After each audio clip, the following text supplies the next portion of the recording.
Oh, diba? So, welcome back to my channel. And for today, I will going to teach you how to draft the teacher's uniform. We have 4 styles. Name it as Monday, Tuesday, Wednesday, and Thursday. So, 4 yung style na bagong designs. Yung Monday muna ang gagawin natin. Ipapakita ko sa inyo.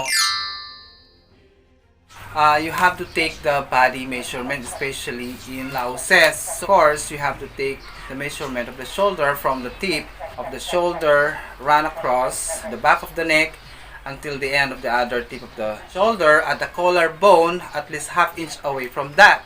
At kung gusto ng optional na lapad, makuha nyo yung lapad o shoulder width, kukuhanin nyo lang dito mula dito sa HPS hanggang dito sa dulo ng tip of the collarbone. So, meron na kayong shoulder width. Ito ay optional. Pwede nyo i-apply ito sa paggawa ng pattern. Of course, huwag kalilimutan, pag sa blouse tayo gumagawa, ang bust circumference which has to be taken carefully kasi dyan tayo magkakaroon ng problema pag hindi accurate. So, in taking this, you have to insert your 2 finger to get the pretty accurate measurement of your bust. Tape measure is at the level of the apex of the bust, yung pinaka full broadest part of the bust. Kailangan ng pagkuha. Then, kukuhanin natin ang front width na kinakailangan naman ito para sa paggawa ng armhole. Ito yung magiging guideline ng paggawa ng armhole. Okay? Para hindi tayo nang huhula-hula. From armhole to armhole, if you can see this one, the armpit area, then aakit ka ng 1.5. From there, you will run your tape measure across your front chest like this until the other armhole. Okay, this is the front chest or front width. Then, the back width, ganun din, sa likod lang. Katulad nitong mannequin, i-example sa inyo. Kuhatin mo lang from armhole to armhole, like this. So, ito yung kanyang back width. Mas malapad siya, compare sa harap. Kaya huwag niyong ipagtaka. And then, of course, atin ang front figure. Front figure, kukuha natin yan from the HPS or the highest point of the shoulder down to the waist level. At kukunin natin ang waistline, magtatali ka ng string around the waistline. At ang waistline ng isang tao ay nasa level ng kanyang elbow. Tulad ko, meron akong natural waistline. Okay? So, mula dito sa HPS natin, ayan, kukuhanin mo siya hanggang dun sa waist level. Ito ang front figure. Ika nga, yung front figure, yan ang pagkuha. Tapos, ang back figure naman, from the HPS hanggang dito sa may waist level din. Yun naman ang back figure. Okay? So, meron tayong natural waistline na tinatawag ito ngayon na kinakailangan sa mga blouse. At meron din tayong tinatawag na lower waistline na kinakailangan naman para sa mga skirt or sa mga pantalon or sa mga shorts kung gumagawa ka ng mga pang-lower. Ito kasi pinag-uusapan natin blouse, bodies. So, ito yung kukunin natin, yung natural waistlines at the level of your elbow. Okay? At tandaan, ang front figure mas mahaba kesa sa back figure ng 3/4 to 1 inch din kasi meron siyang bust. Because of a woman's bust, humahaba yung front figure niya. And then, kukuhanin natin ang waistline. Ayan.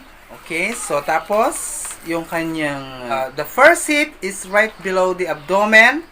And the second hip is the fullest part of the hip or the buttocks. Yung puwet, yung pinaka-fullest part. So, and then, kukuhanin naman yung haba or the blouse length or the desired length. At be sure na hindi yuyuko ang sinusukatan. Huwag niyong payuyukuin habang sinusukatan kasi hindi magiging accurate ang sukat. Hahaba, bababa ang medida pag nakayuko. So, hindi na magiging accurate yung pattern niya pag ganon. And then, ang armhole. The armhole is like this.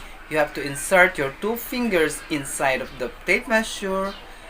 Diba? That's like that. Then, of course, the sleeve length is from the tip of the shoulder down to the desired length. Okay? Yan ang kanyang sleeve length. And of course, kukuhanin natin dito yung fullest arm circumference here at the bicep area. But be sure to add an adequate allowance for the opening of the sleeve. Ito na yung magiging finish niya. Of course, the bust point, natural kukunin yan sa paggawa din yan ng dart. Kung lalagyan natin ng dart. From the HPS until the tip of the bust or the apex of the bust. Okay? Ito, yun ang bust point. And also, kukunin natin ang bust distance from apex to apex ng bawat bust, yung distance na yon. So, yun din ang magdidikta at nakakatulong sa paggawa ng dart or waist dart. Okay? Kukunin din natin yung neck depth, which is from the HPS until the desired or to the desired depth of your neckline. Okay? Para dito sa example na gagawin natin, yung Monday, ayan, kung nakikita nyo, round neck siya. And meron siyang slit sa harap, meron siyang slit sa likod. Yung slit sa harap, close siya. Nakasarado siyang ganyan, nakapiping lang siya, hindi siya nabubuksan. Pero yung nasa likod, meron siyang isang butones, nabubuksan siya.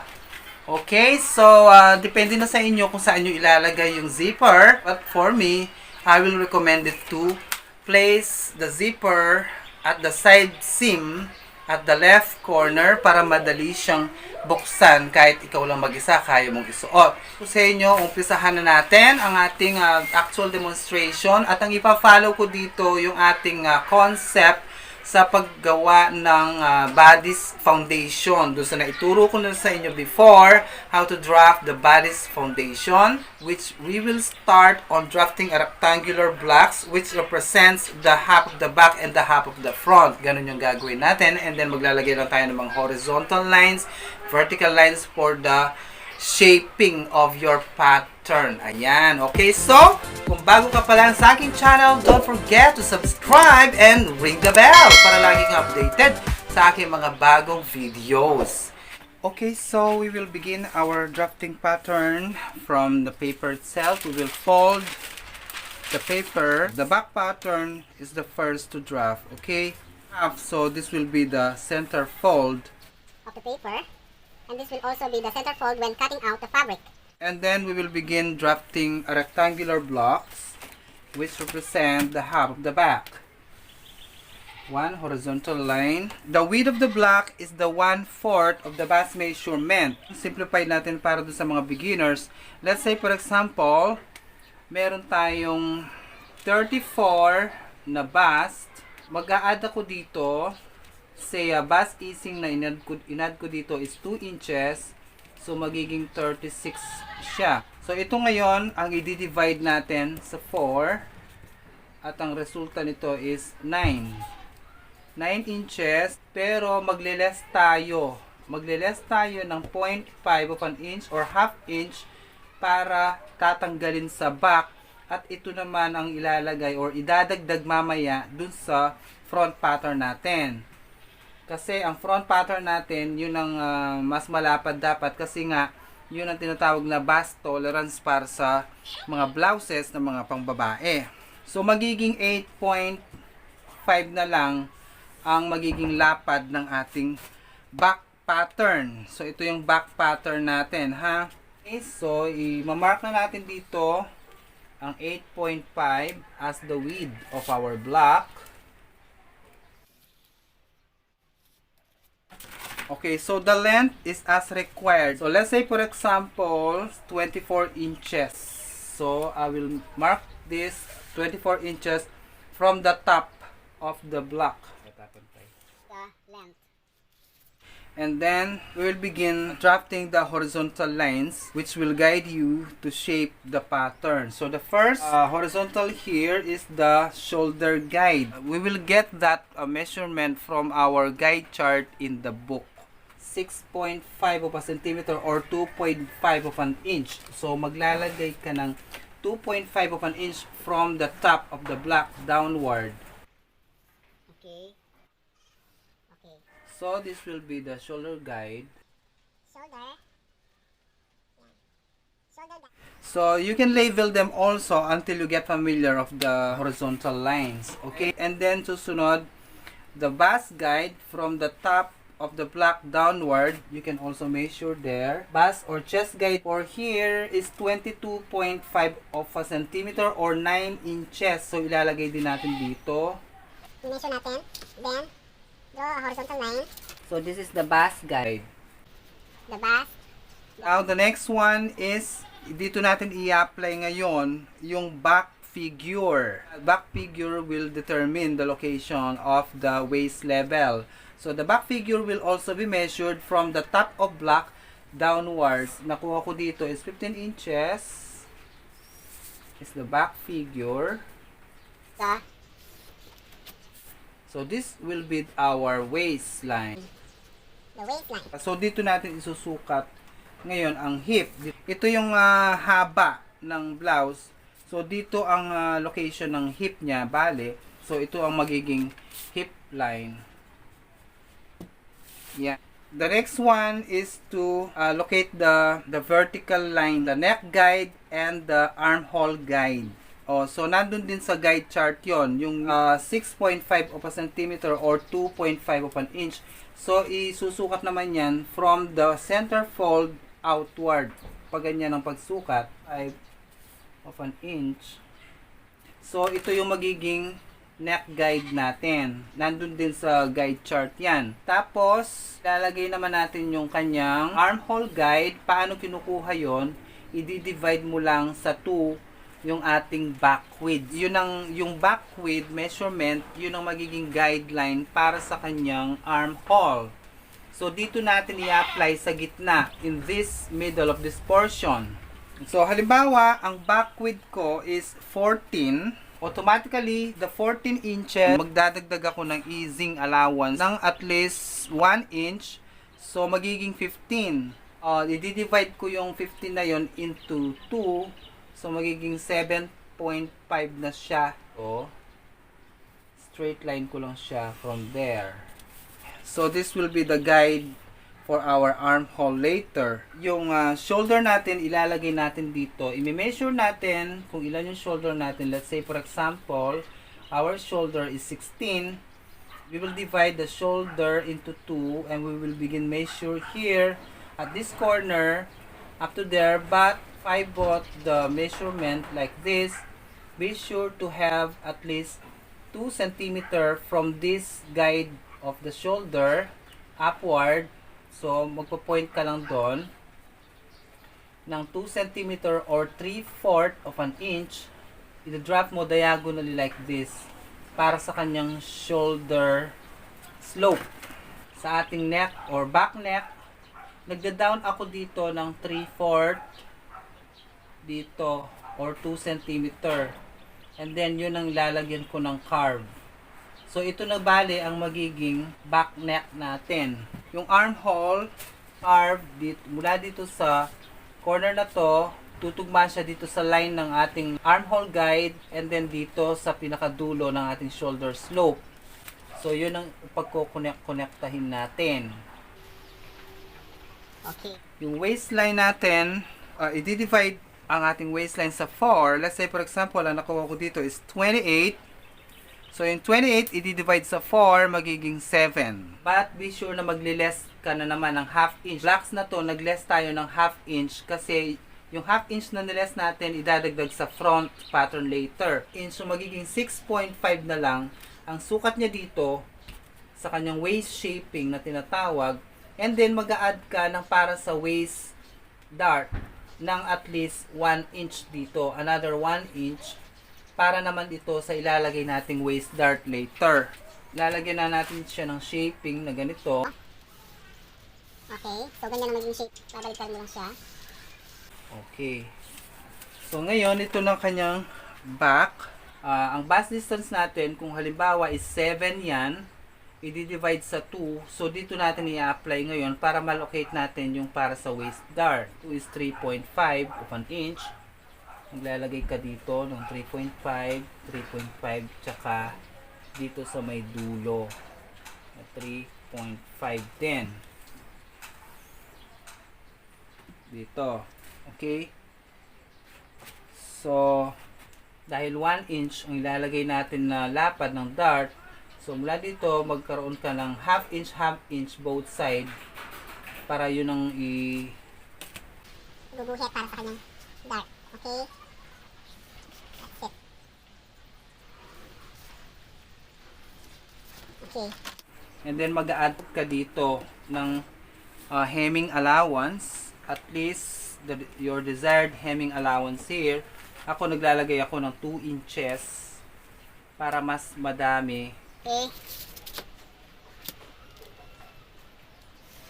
So ika-cut natin ngayon, but be sure na magkaroon ka ng side seam allowance dito ng at least 1 inch sa mga side. 1 inch. Ito naman, half inch lang ilalagay natin na mga sewing allowance. Dito sa top ng shoulder na to, magdagdag ka ng 3/4. 3/4 dito. Maglagay ng 3/4. Tsaka dito. Ayan. So, ang 3/4 na idinagdag natin dito sa top shoulder ng back, sa front, ito naman ang babawasin natin mamaya. So, nagdagdag ako ng 3/4 para sa shoulder, para magkaroon ng drop ang shoulder sa front later, okay? So, ito yung... Ayan. Ilagay ko tayo ng...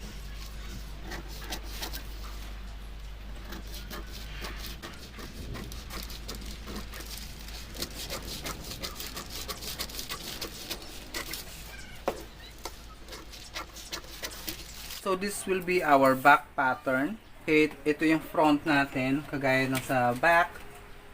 Gagawa din tayo ng rectangular block which represent the half of the front. Again, and then the width of the block is also the 1/4 of the bust measurement. Like we did kanina, dun sa ating back, nag-less tayo ng 0.5 ng half inch. Dito naman sa front, magdadagdag tayo ng half inch. So, yung 9, magpa-plus tayo ng 0.5. So, magiging 9.5 ang lapad ng para sa front natin.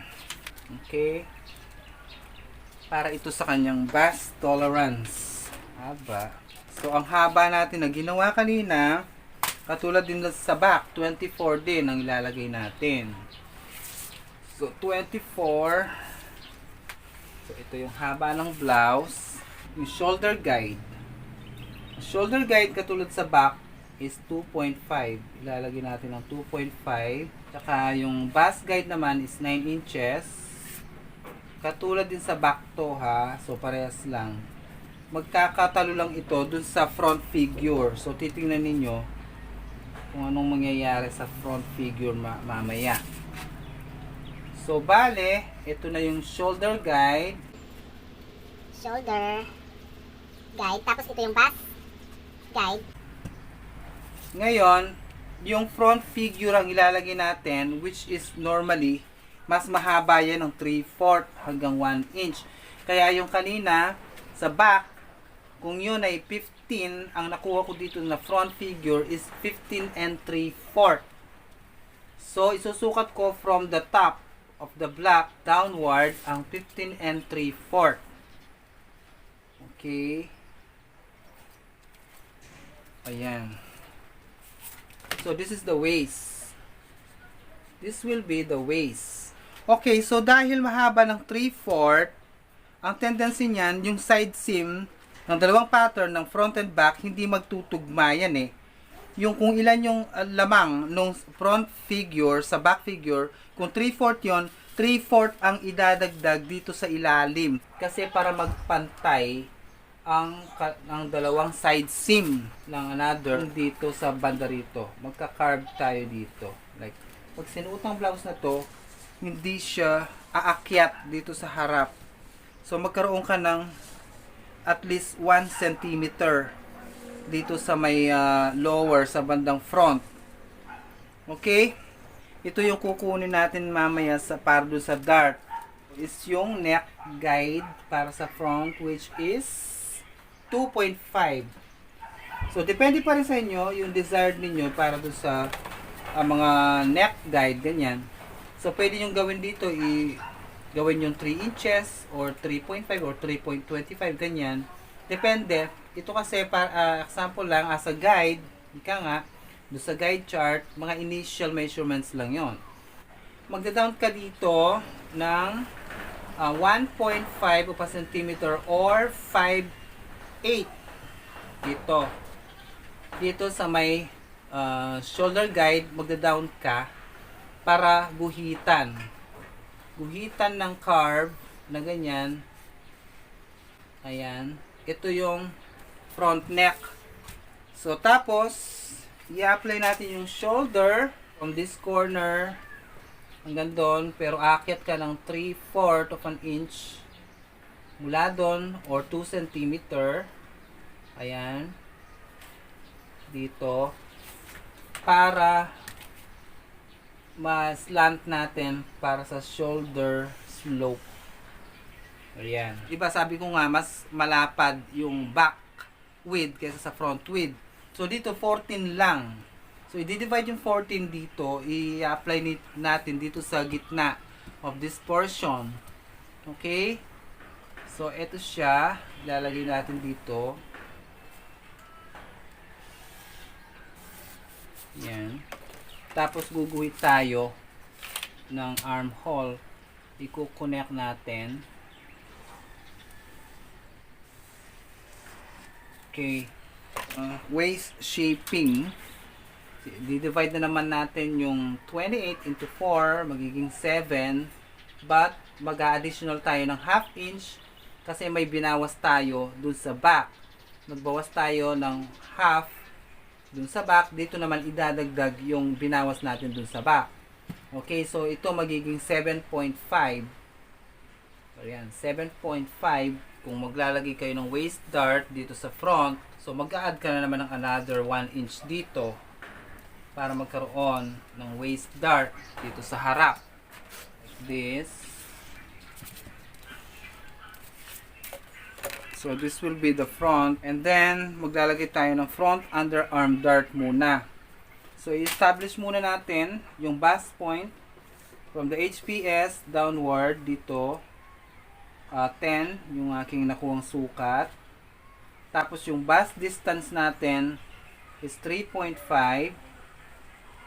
So dito tayo magpo-point. Tandaan, magmi-meet yung bust point tsaka yung bust distance dito para magkaroon tayo ng guidelines para dun sa front underarm dart. Okay, yung dart natin dito siya. Ang sukat niyan 7 cm or 2 3/4 mula dito sa armpit na to. So dito siya. Ang lapad niyan, kung ano yung difference ng back figure sa front figure, 'di ba? 3/4 ang lamang ng front figure, mas mahaba. Yung 3/4 na yon, yun ang idadagdag natin dito. Yun ang magiging lapad ng kanyang dart dito sa front underarm dart. Kasi para magpantay ang dalawang side seam. So makita ninyo mamaya yon. At tapos ipo-point lang natin siya dito. A 1/2 inch away from the bust point itself. Huwag nyo itatama dito. It should not be fall exactly here at the bust point. Yan. Okay. So ito yung kanyang front underarm dart, and then maglalagay din tayo ng waist dart. Okay, dito tsaka dito. So ang waist dart natin dito is 1 inch, kaya 1/2 inch ang ilalagay natin. So dito maglalayo ka din ng 1/2 inch mula dun sa bust point. Huwag nyo itatama din mismo dun sa bust point area. Ayan. Okay. Ito siya.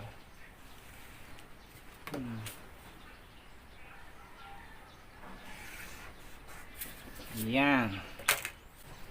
Okay. So, ito yung bust dart, ay yung waist dart natin para sa front. And then, may tinatapal yan na design sa harap. So, kasi sa harap lang naman yung design na yun. So, location nun, magda-down ka lang 1 inch dito sa may waistline niya. Pa kasi ako gumawa. So, imagine na lang natin na ito yung lapad niya.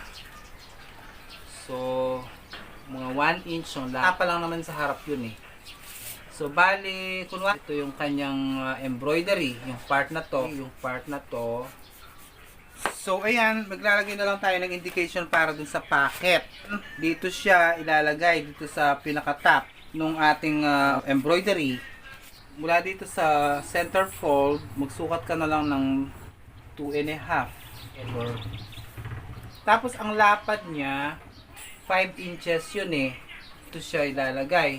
Kudrado lang yan eh. So, bali, kunwari, ito yung magiging packet niya. Ayan. Ang lalim niyan, depende na lang sa inyo. Pero wag nyong palalagpasin dito sa may lower kasi baka lumitaw. Yung tama lang, okay? Yung slit naman dito, ang lalim niya is 3 inches. Ito yung lalim nung kanyang slit. Yung kanyang pleats. Para dito sa harap. I-pleats mo siya, ganyan. Dalawa. Ayan. Tigwa 1/4 ang lapad ng bawat pleats. So, ibig sabihin, nawalan siya ng 1 inch kasi yung bawat plates kumakain ng half inch. Dalawa yan eh, kabilaan. Ngayon, syempre, ang tendency niya, liliit yung kanyang front neck. So, lumiit na siya. Ang gagawin natin, i-reshape natin ang kanyang front neck. Mag-adjust tayo dito ng 1 inch kasi yung nawala dito 1 inch, so yun ang ilalagay natin dito, idadagdag natin.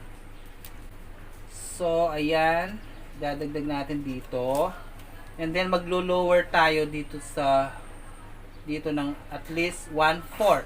Tapos i-reshape natin yung kanyang front neck para bumalik dun sa dating posisyon.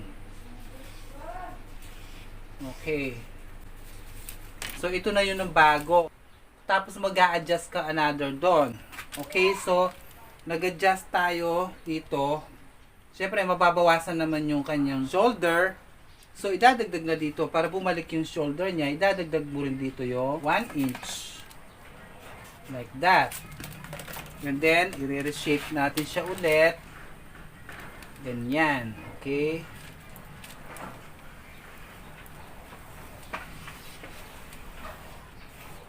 Okay, so ito na ngayon ang bago niyang armhole. Na ngayon, ito wala na yan. Cross na yan. Tsaka ito. Tapos, bago natin siya i-cut, magbabawas na tayo dito ng 3/4 dito sa kanyang shoulder. Kasi kanina, kung napansin niyo yung back natin, dinagdagan natin. Yung dito sa shoulder niya ng 3/4, dito magbabawas naman ng 3/4 para magkaroon ng drop yung kanyang shoulder seam. Okay? So, eto. Medyo nakakalito yata. Huwag kayong palilito. Pag ginupit natin yan, magkaroon kayo ng sewing allowance ng 1/2 inch. Dito, 1 inch sa side. Ilalagay na natin yung para sa kanyang hemming allowance dito na 2 inches. O, tama. Okay? Yan. Okay. Yan.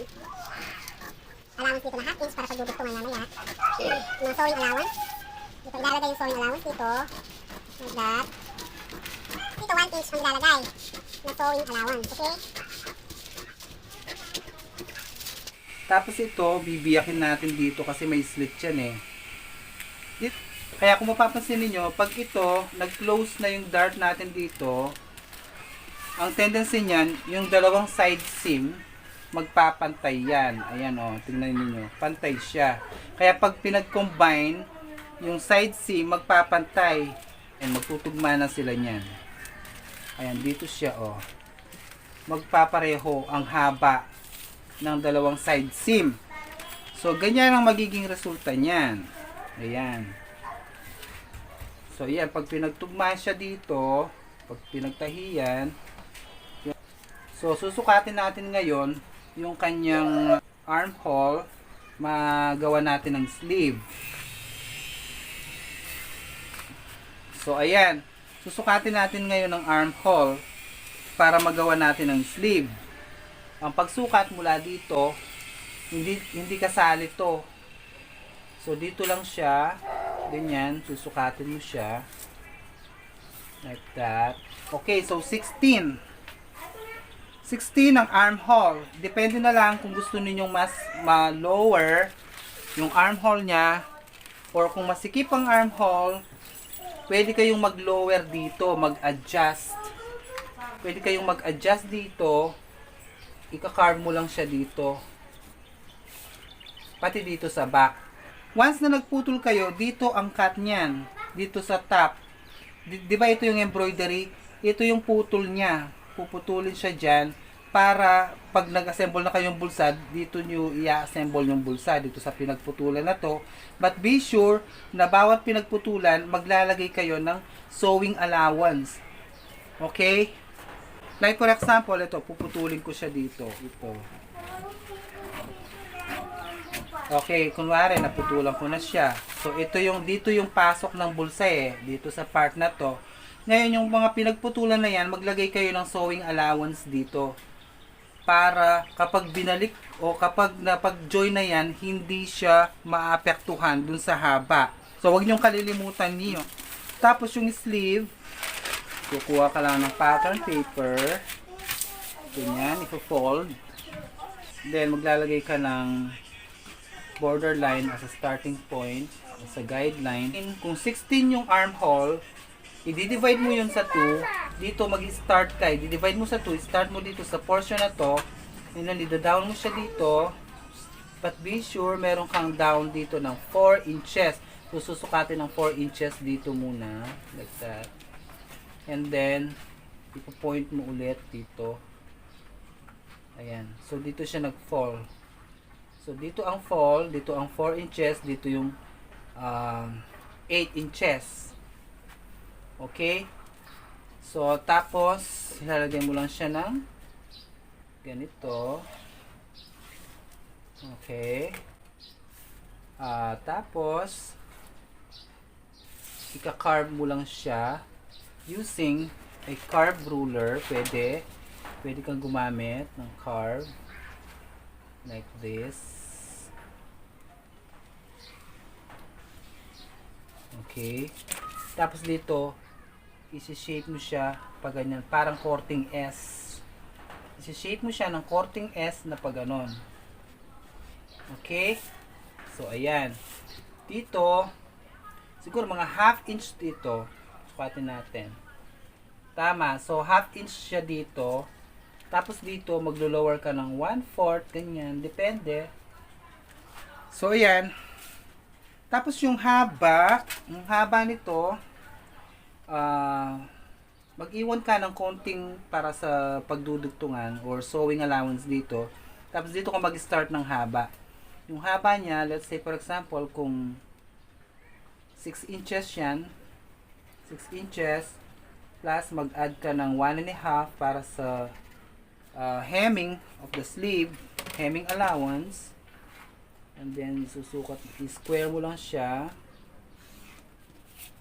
And then, sleeve, dito natin i-apply ngayon yung opening para sa sleeve. So, ipo-point mo lang siya dito. And then, i-connect mo lang siya dito.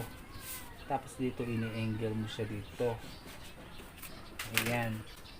And then, maglalagay ka lang ng sewing allowance. Ayan.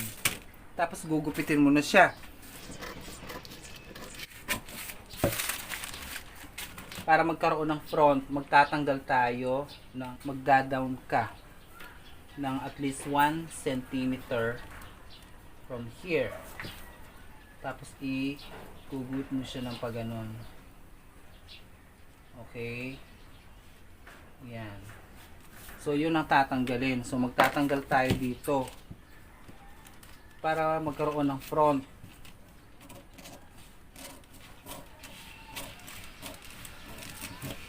Ayan. So, bale, ito yung sleeve. Ito yung portion ng front. Ito yung portion ng back.